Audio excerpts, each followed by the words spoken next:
Баршаңызға сәлем, студент жастар, құрметті қазылықтар.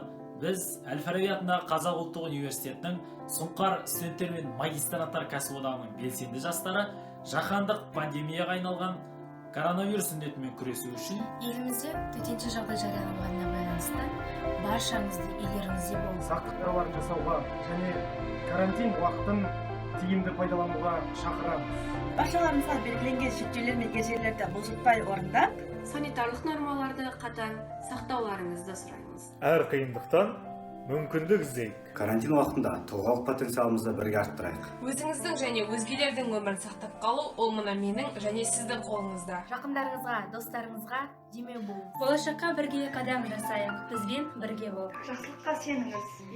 Бәрі жақсы болады. Өзіңізді сақтаңыз. Өзгені де. Сіз деп жұмысында қалған жандардың еңбегін аяқ асты қылмау үшін үйде қалыңыз.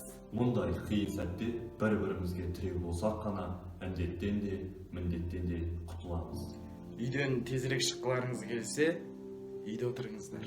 Үйде болыңыз. Тиімді даму тетігін өз құпияңызда жаныңызға жақын жандармен, жанашыр туғандарыңызбен бірге қалыптастырыңыз. Отбасымыздың амандығы үшін, жастардың болашағы үшін, еліміздің тыныштығы үшін.